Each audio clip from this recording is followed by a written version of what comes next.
On the news, Rivers caretaker chairman begin dissolution of standing local government committees. Lagos State records 21 fatalities as new suspected cholera cases emerge. And Nnamdi Kanu denounces Southeast killings, seeks negotiation with federal government. It's a pleasure to have you join us on News Now on TV 360 Nigeria. I'm Tamilore Akinkwulie. President Bola Tinubu and South African President Cyril Ramaphosa held a bilateral meeting following Ramaphosa's swearing-in ceremony. The meeting, hosted by President Tinubu in Johannesburg, highlighted the mutual interest and collaborative goals of the two nations. President Ramaphosa expressed his gratitude for President Tinubu's attendance at his inauguration at the meeting. Now, Ramaphosa was sworn in on Wednesday following a coalition agreement between the African National Congress ANC and other parties. Among the attendees at the ceremony were several African leaders, including President Tinubu. Now, despite being denied access to the local government secretariat, the newly inaugurated Caretaker Committee chairmen for local government areas in Rivers State have commenced their duties.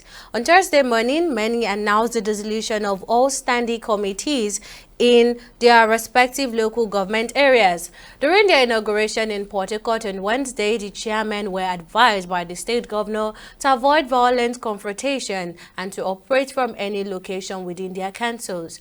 Consequently, some committee members were inaugurated outside the gates of their councils, while others utilized customary courts and hotels for the same purpose.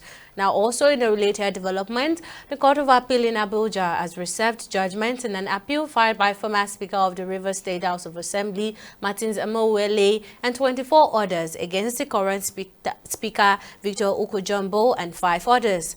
During a virtual proceeding on Thursday, Amowele and his co-appellant requested the court to stay the execution of a High Court judgment that removed them from office. They also sought to nullify any decision made by Ukujumbo while in office. Now, after hearing submissions from the lawyers, the 3-man panel led by Justice Jimmy Olukayode Bada reserved a date for the judgment, which will be communicated to the involved parties in due course. A Nigeria's commercial city, Lagos, is currently under the siege of a cholera outbreak that is sweeping through communities. So far, 1,141 suspected cases, with 65 confirmed as well as 30 deaths, have been reported between January and June 2024. The special advisor to the Lagos State Governor on Health, Kemi Ogunyemi, further disclosed that Lagos Island, Koshofe, and Etiosa records the highest numbers. Now, on the spot, the Lagos State Health Commissioner Akin Abayomi viewed that the identified cholera strain is highly aggressive and contagious, with the potential for widespread concerns heightened by the rainy season. Now, TV 360's Oge Ukekwe has more details in this next report. The record high number of cholera cases in Lagos, the nation's epicenter, has generated widespread concerns among residents, with 1,141 suspected cases and 65 confirmed cases reported between January and June 2024, as well as 30 deaths as a result of this outbreak across 30 states and 96 local government units. The situation is alarming. The outbreak has been intensified by various factors, including heavy flooding, poor sanitation, and the impact of climate change.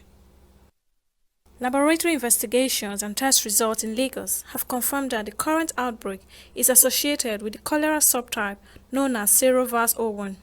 In their reaction, residents have attributed the outbreak partly to inadequate hygiene practices.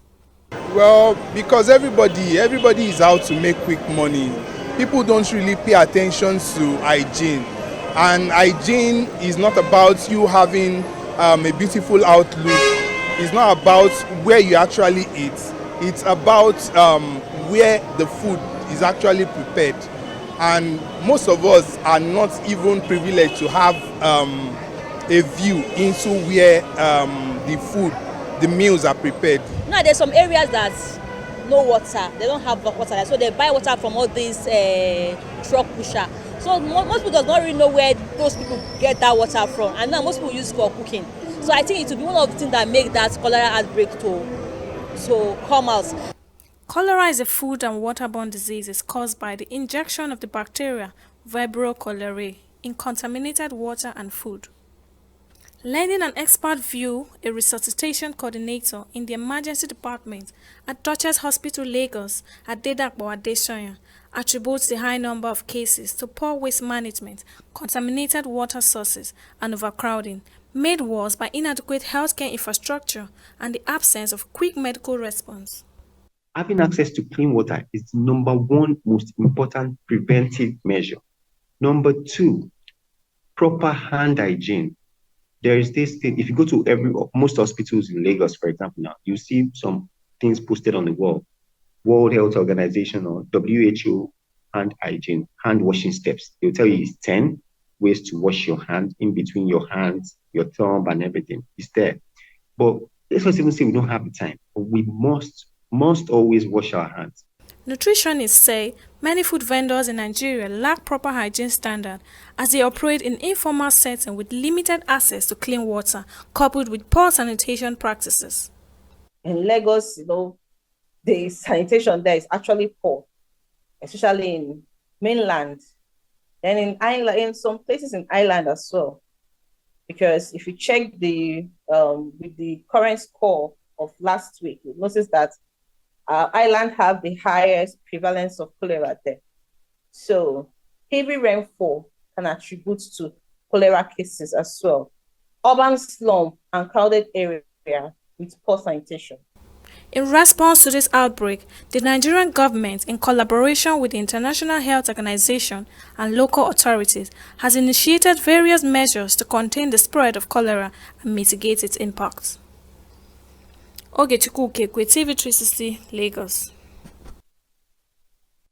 Earlier on, I spoke with Gbemisola Akosa, the Executive Director, Center for 21st Century Issues, on the cholera outbreak, and I began by asking her the measures put in place by the Lagos State government to curb the spread of the disease.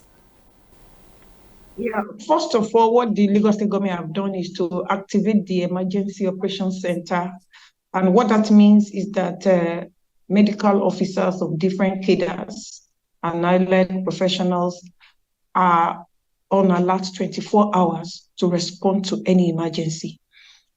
So they are also, through the EOC, they have instructed the disease notification officers at local governments also to continue to do their community-based surveillance with the support of community health promoters and civil society organizations on ground, so that if there are important information that they need to take account of to address cholera, yes, it will get to them quickly.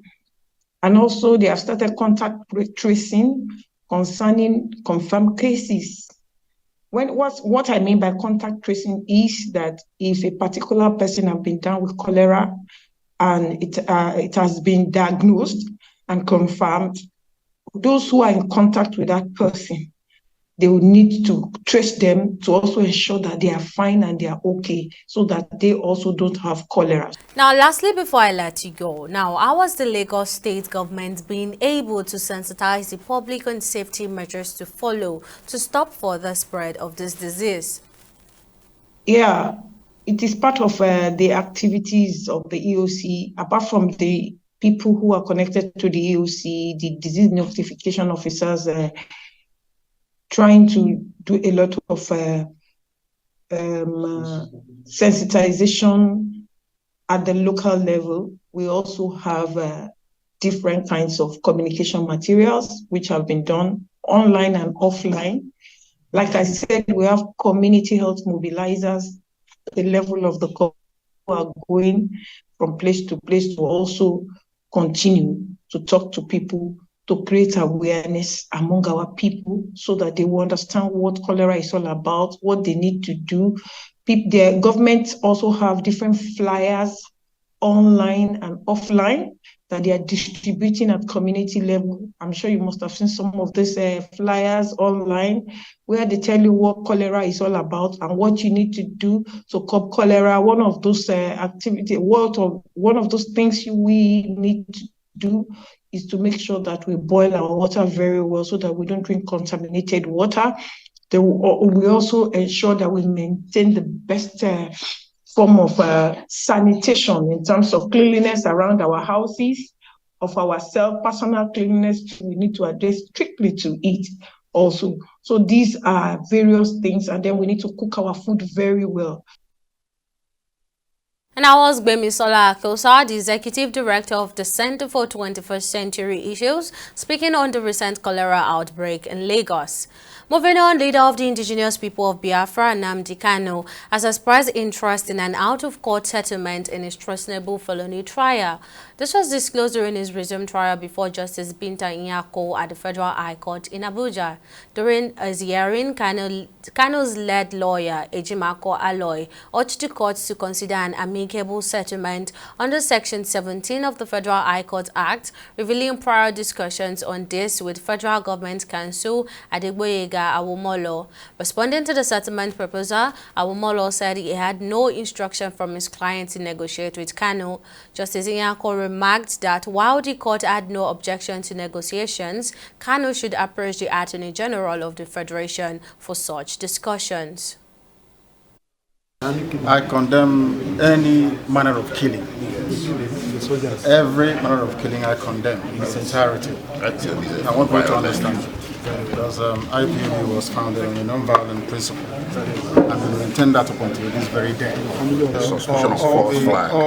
All the making of young widows is condemned in its entirety. I don't want it. I don't want anybody to die.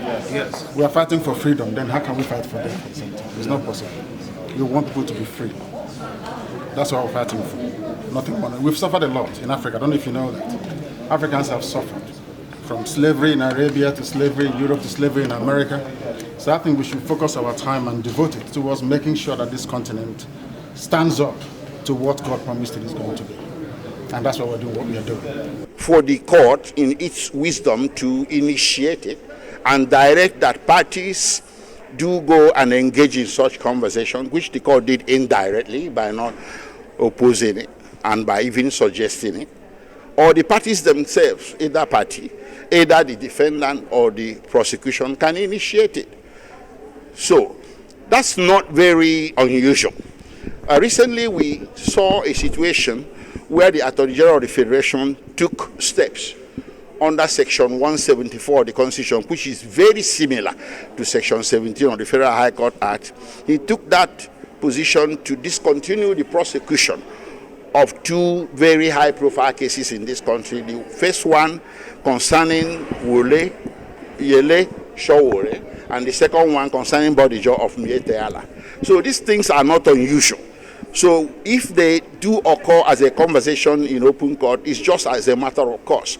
So people might wonder why such situation should not apply to Nnamdi Kanu, and that is what played out in court today. The Comptroller General of the Nigeria Customs Service, Adewale Adeniyi, has reported significant achievements under his leadership, including 63 seizures related to animal and wildlife products valued at over 566 million naira. Speaking in Abuja, Adeniyi highlighted that between June 2023 and June 2024, 7 seizures of arms and ammunition were made at various ports and borders. He added that to enhance security and streamline clearance processes at all ports, the NCS plans to establish a technical working group in collaboration with the Ministry of Finance and Port Authorities. This initiative, according to him, aims to prevent security threats and close revenue leakages, ultimately generating more revenue for the government. Resulting in significant interceptions, high-value seizures, and numerous arrests. Notably, I just mentioned some few of them, including the seizure of 63 items related to animal and wildlife products valued at over 566 million naira. Additionally, 7 arms and ammunition were made through our ports and borders. In terms of illicit drugs, A combined total of 127 cases involving narcotics and pharmaceutical products were seized, valued at over 6 million naira. These seizures are ongoing, and as I'm speaking, we are following a particular movement of illicit harm in Lagos, and I'm very optimistic that we are on top of the situation. We are going to invite you very soon to announce the seizure.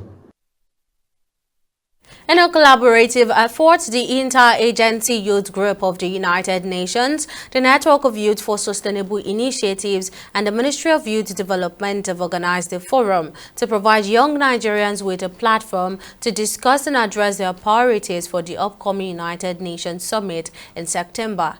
During the event, Jamila Ibrahim, the Minister of Youth Development, reaffirmed the federal government's commitment to institutionalizing a 30% youth quota to combat youth exclusion in decision-making processes across the country.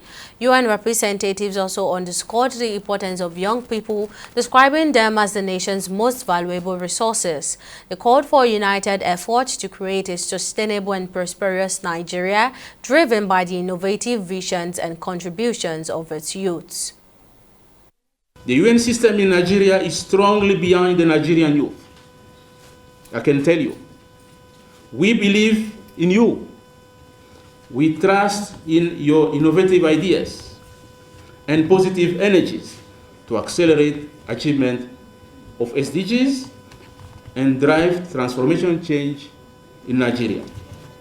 We count on you for continuous support in disseminating, explaining, and building support for the summit and helping us sustain the momentum for the major changes our multilateral system needs. For youth inclusion across all tiers of government, but we need you to work with us, to work for you.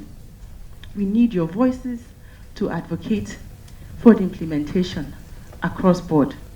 We need your voices to hold your governors accountable for the implementation of the 30% youth quota.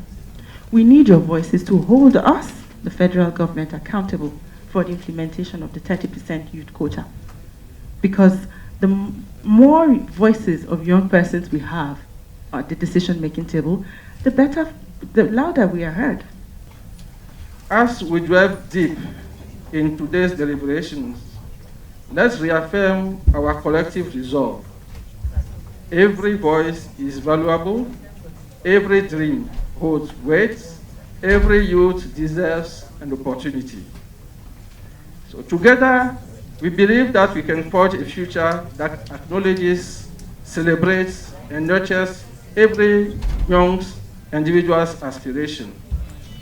The UN Interagency Group on Youth steadfastly stands with you, ready to champion this cause. In commemoration of the World Day Against Child Labor, the Develop Center for Africa Development, in collaboration with the Freedom Fund, has organized the Talkam Against Child Labor event to raise awareness and ensure the protection of children's rights. The program focused on effective strategies and interventions to combat exploitative child domestic work and recognize significant achievements in reducing child labor. It also provided a platform to discuss and promote best practices for addressing child labor issues in Lagos State. At the event, Acharatunde Osho, Public Relations Officer of the National Agency for the Prohibition of Trafficking in Persons (NAPTIP), called on all partners to intensify effort and implement evidence-based interventions that have a measurable impact on child's well-being. She also praised Develop for their Protect Child from Domestic Harm project, highlighting its importance in safeguarding children's rights. There's a difference between child work and child. No child must be reduced to a slave or worked to death, even within the family circle. Over the years, we have played the blame game. Oh, it's the fault of the family. No, the government has failed us. In NAPTIP, we believe that the buck stops with us all.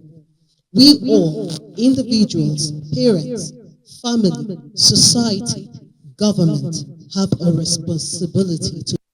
It's time for a break, but still to come. India fines Binance $2.25 million for money laundering. Details of the story after this break.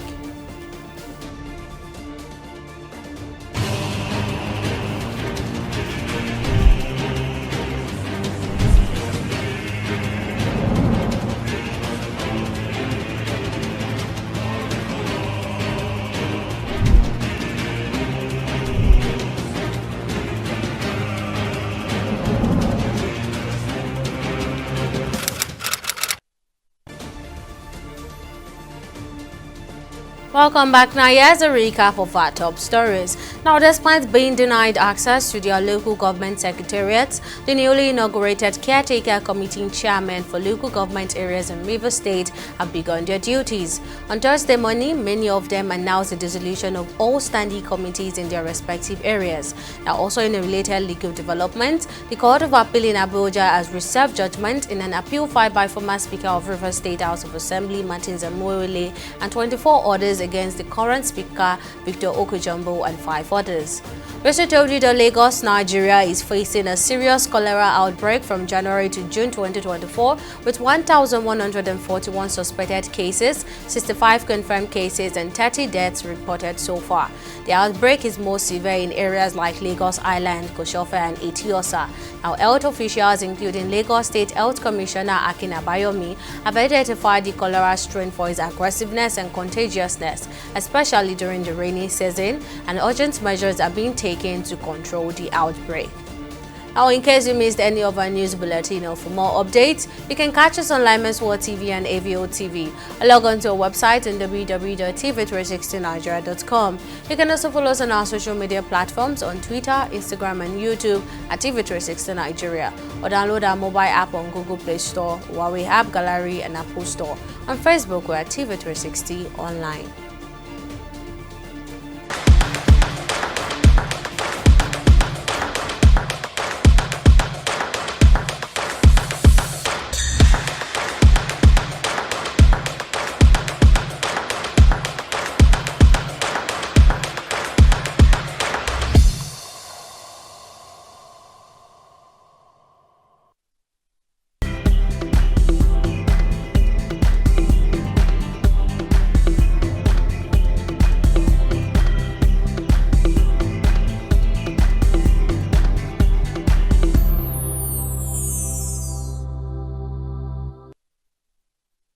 It's now time for business news, and I am being joined by Joy Uche JMO as the latest. What's the latest, Joy? Thank you, Tamilore, and welcome to Business News. Cryptocurrency exchange Binance has been hit with an INR 188.2 million fine by India's Financial Intelligence Unit for allegedly violating the country's Prevention of Money Laundering Act. According to the order filed this week, the fine is the result of Binance's ongoing provision of services to Indian clients and operations within India without adhering to its statutory obligations under the PMLA.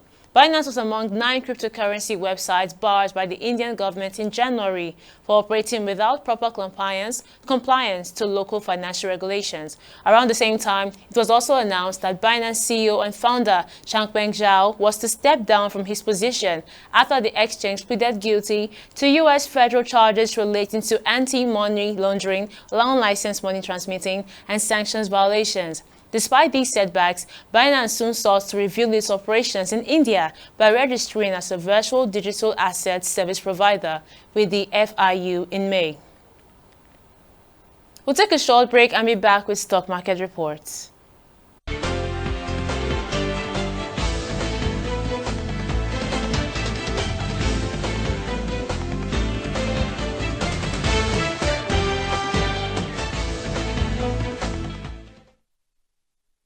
Welcome back. The Nigeria equities market closed the 4th weekday of trading in the bears, losing by a small 0.08%, with the all-share index just 75 points away from the 100,000 basis points benchmark. Now, in the aggregates, the market breadth had a good run, as out of 127 NGS listed equities that participated in trading, 35 stocks advanced and 17 declined. On the losing side, Transcom Hotels came last with an end-of-day price depreciation of 10% to close at 19 naira, followed by Regency Alliance Insurance, which closed at 0.43 naira. Now, at the end of today's trading session on the Nigeria Stock Exchange, about 1.3 billion volumes of shares were exchanged in 8,364 deals, corresponding to a market value of over 25 billion naira.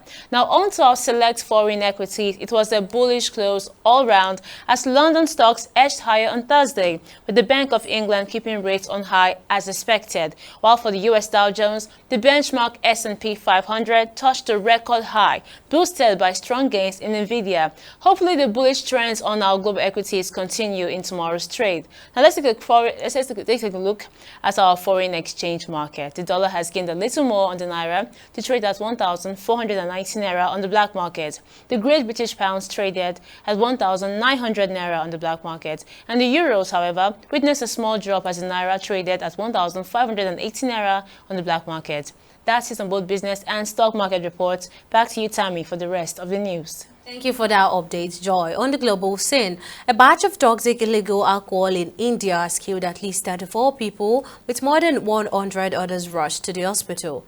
According to reports, the deadly mix of locally brewed Adrak drink was laced with poisonous methanol. However, arrests have been made over the deaths. Hundreds of people die every year in India from cheap alcohol made in backstreet distilleries. Now, in order to increase its potency, the liquor is often spiked with methanol, which can cause blindness, liver damage, and death.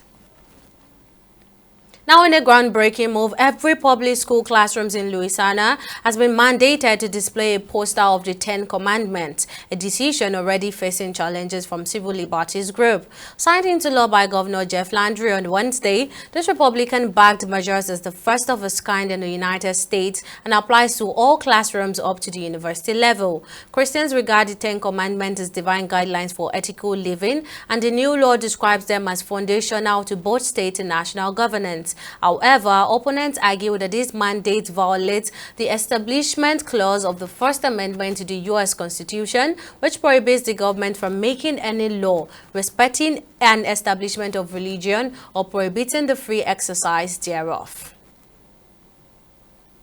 And finally, on sports, the Super Eagles have dropped 8 places in the latest FIFA rankings, now positioned 38th globally, following disappointing performances in the 2026 World Cup qualifiers. Nigeria's recent loss to the Benin Republic, their first ever, and the prior draw with South Africa has jeopardized their chances of reaching the tournament. Now, in FIFA's latest ranking released on Thursday, the Super Eagles have also fallen to 5th in Africa, down 2 spots in its continental hierarchy. Morocco has ascended 1 place to become the best team in Africa, ranking 12th globally. They are followed by Senegal, Egypt, and Cote d'Ivoire as the top 4 teams on the continent. Globally, the top 5 positions are held by Argentina, France, Belgium, Brazil, and England, respectively. Now that wraps up our bulletin on News Now. Many thanks for watching. I'm Tamilore Akinkolia. See you again next time.